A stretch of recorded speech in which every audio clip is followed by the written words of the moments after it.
Julien, il est extrêmement tôt. Ça va. Ça va, on s'est levé quand même. Nous sommes en bordure de ville, de Neuchâtel, en Suisse, et nous allons... On va essayer d'écouter des oiseaux et même peut-être de les reconnaître et même peut-être de comprendre pourquoi ils se lèvent aussitôt. Ça va être extrêmement difficile, je n'ai absolument aucune connaissance niveau oisologie, ce qu'on appelle aussi ornithologie. Ça, je sais. Bravo. On va rentrer un petit peu dans la forêt et tu vas voir ce qui est rigolo, c'est que maintenant c'est tout tranquille. Les oiseaux dorment encore et petit à petit ils vont commencer à chanter les uns après les autres et on va essayer de comprendre ce qu'ils font. Alright. Là tu entends une espèce de petite rivière mélancolique. Ouais. C'est le premier rouge-gorge, 6h10. C'est l'heure du rouge-gorge. J'en ai un qui m'a chanté dessus une fois, j'étais en affût. Ah oui, ils peuvent être assez agressifs, ils sont très territoriaux. Alors chez les oiseaux, c'est le mâle qui chante. Ok. C'est leur manière d'indiquer qu'ils sont chez eux. Ok. Tu vois, toi tu peux mettre un panneau chez toi, propriété privée. Ouais. Le rouge-gorge, il n'a pas de panneau, mais lui il chante. Et c'est pour ça qu'il me chantait dessus, alors je devais être sur son territoire. Exactement. Et il va chanter sur des points stratégiques, aux quatre coins de son territoire, pour dire ici c'est chez moi, ici c'est chez moi, ici c'est chez moi. Et à contrario, ça peut attirer une jolie femelle. Ah. Alors, tu vois ce que tu peux faire, c'est pas très facile d'être avec ta casquette, tu fais comme ça. T'as l'air complètement idiot, mais tu les entends 3 fois mieux. Il n'y a pas un truc aussi, même si tu ouvres la bouche, ça augmente encore l'écoute? Oh. Ah non. Là, on va s'enfoncer dans la forêt et au fur et à mesure, les oiseaux vont se réveiller. Les oiseaux chantent, le printemps arrive. On espère. La nature. Comment on espère? Le printemps pourrait ne pas arriver? On espère qu'il y a encore des oiseaux. Et tout à coup, tu sens avec ce petit oiseau qui a le poitrail qui tremble, qui met toute son énergie, toute sa force, tout son amour de vie pour chanter. Ouais. Et t'es là, bah oui, c'est la merde, on est dans la merde, mais tant qu'il y a des rouges-gorges qui chantent, il y a de l'espoir. Ouais, c'est vrai. Si tu connais un petit peu les chants, tu sais exactement quel oiseau il y a et où est-ce qu'ils en sont aussi. Par exemple, chez moi, j'ai une fauvette à tête noire qui chante, elle fait toujours un truc particulier. Donc, mi-mars, quand les fauvettes à tête noire reviennent, là, ça fait 3 ans, c'est trop génial. Je sais que j'ai la même fauvette à tête noire qui est de retour d'Afrique ou d'Espagne où elle a passé l'hiver. Et je me dis, c'est elle, c'est Cocotte, elle est de retour, quoi. Ouais, c'est incroyable. Après avoir parcouru des milliers de kilomètres, elle Exactement. retrouve le buisson. Et même si je ne l'ai pas vu, juste je l'ai entendu, je me dis Cocotte est de retour, tu vois. Et ça te met en joie. Mais ça me met en joie, exactement. Je me dis, c'est dingue, elle a survécu. Ah, il y en a un nouveau. Il y en a un nouveau. 6h35, c'est l'heure d'un nouveau. Il fait titu, titu, titu, titu. Ah, ça, c'est la mésange. Ouais. Laquelle? Non, charbonnière. Ouais. Et ce que je te conseille, si tu t'intéresses aux chants d'oiseaux, c'est vraiment la première année, vas-y mollo, c'est-à-dire que tu essaies, tu te fixes un objectif raisonnable de reconnaître 3 ou 4 ou 5 espèces d'oiseaux, c'est déjà pas mal. Ouais. Mais le merle d'ailleurs qui est plus gros que le rouge-gorge, il a un chant où on sent qu'il y a un peu plus de coffre aussi, non? Un des oiseaux qui chante le plus fort, Ouais. c'est un tout petit machin, grand comme ça, qui s'appelle le troglodyte, un petit truc brun. Et cet oiseau, il a un coffre incroyable, il chante la vie en faisant des tris. Donc tu vois, c'est pas forcément proportionnel à la taille. Ok. J'ai entendu un petit tic. C'était quoi ça? Ouais, c'était la cri de rouge-gorge. Ah bon? En fait, les oiseaux, ils chantent, les mâles, ils chantent au printemps par amour. Ouais. Mais n'importe quel oiseau, toute l'année, peut faire des sons beaucoup plus courts qu'on appelle des cris, Ok. qui ont une fonction complètement différente. Ça peut vouloir dire au secours, j'ai mal, ou bien au contraire, les copains, venez avec moi, il y a à manger. Quoi, d'accord. Exactement.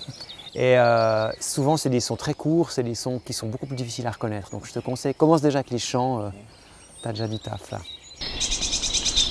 Ça, c'est un cri justement. C'est le cri de la mésange charbonnière. Un des cris. Ah, toi, ce qui est beau en forêt, c'est que tu as plein d'oiseaux qui chantent. Et en fait, quand tu vas dans la campagne, normalement, il devrait y avoir aussi plein d'oiseaux qui chantent. Ouais. Et bien souvent, tu es confronté au silence en fait. Il n'y a quasiment plus rien. Il n'y a plus d'alouettes, il n'y a plus rien. Hirondelles et tout. Ouais. Et ça, c'est assez terrible. Ça dépend un peu du type de campagne, mais dans certains coins, il n'y a plus rien. C'est fini. Plus d'oiseaux. Parce que plus d'insectes. Parce que plus d'insectes, parce que plus d'arbres, parce que tout est empoisonné, tout est droit, tout est rangé, tout est géométrique. Il n'y a plus de vie, quoi. Ça devient stérile. On m'a raconté que dans les campagnes françaises, il y avait un moment où il y avait beaucoup de subventions pour faire arracher les haies, Bien sûr. de manière à créer ces grandes surfaces de champs maintenant qu'on connaît. Oui, on a tué le bocage. Ouais. Et qu'aujourd'hui, il y a des subventions pour replanter des haies. Malheureusement, on met pas autant d'argent maintenant qu'autrefois, tu vois. Il y a un nouveau chanteur. C'est un oiseau qui est par là. Voilà, c'est ça. C'est une mésange bleue. Ah, ok. Il y a une mésange à longue queue là, en dessus de nous. Tss, trrr, trrr, ces petits trrr. C'est une mésange à longue queue, ça. Toi, tu sais exactement ce qui se passe, c'est génial. Ouais, ouais. T'as même pas besoin de lever les yeux en fait. Même pas besoin de jumelles. Ouais, tu te fais un paysage mental. Ouais, moi je trouve ça génial. En 3D comme ça. Tu prends une tête d'éternel émerveillé.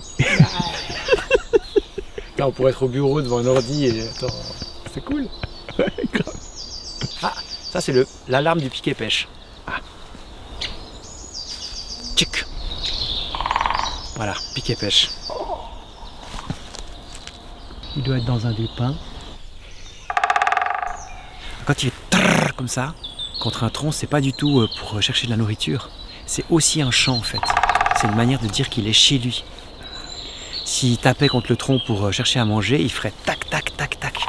Quand il fait trrr, c'est vraiment, on appelle ça le tambourinage. Et souvent, il choisit des arbres qui sont très sonores, ou même des poteaux de téléphone, où il y a des pièces métalliques, etc. Il cherche vraiment l'endroit qui résonne le mieux. Un tambour.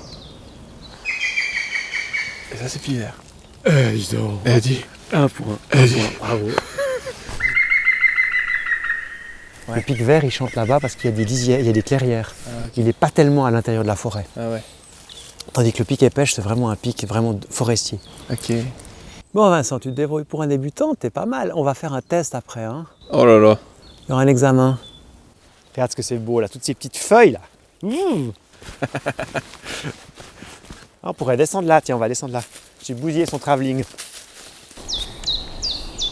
Chief Chaff, Chief Chaff, Chief Chaff. D'ailleurs, c'est son nom en anglais. Il s'appelle le Chief Chaff en anglais. Ah ok. En français, il a un nom abominable. Il s'appelle le Pouillot véloce. Ah, le Pouillot véloce. C'est un très joli petit oiseau. Et on dit aussi c'est le compte écu. Tu vois, il compte ses petites pièces de monnaie. Ah oui. Chief Chaff, Chief Chaff, Chief Chaff, Chief Chaff. Et là, il y a un nouveau chanteur qui vient de se réveiller. Il est 7h40. T'entends ce chant très tonique, très vitaminé Ouais, comme ça. ouais. Ça, c'est la fauvette. C'est la fauvette. La fauvette à tête noire. Voilà, dont on parlait avant, c'est elle qui vient d'arriver. Elle vient de rentrer de migration fin mars. Dis donc, quelle matinée, hein. Je suis trop content d'avoir T'as ça. appris des trucs là. Ah hein ouais. Ouais. Puis j'ai adoré le fait de juste de prendre le temps de se lever tôt le matin pour écouter des oiseaux. Enfin, il y a quelque chose de l'ordre justement du rapport au sensible que j'avais envie de davantage expérimenter personnellement et puis aussi pouvoir montrer dans mes vidéos. Et pour ça, je te remercie beaucoup pour cette invitation. Ben Vincent, si tu veux en savoir plus, ce que je te conseille, tu vas sur ma chaîne YouTube, La Minute Nature, et tu attaques la playlist Chant d'oiseaux. Tu as une quinzaine d'épisodes pour devenir un véritable champion. Ok. Et puis de manière générale, moi je publie une vidéo chaque semaine sur La Minute Nature, donc tu peux me suivre sur le terrain et on va aller observer plein de trucs dans les bois et partout. Trop cool, merci. Si ça vous a plu, n'hésitez pas à mettre un pouce bleu, un commentaire, abonnez-vous. Ben voilà.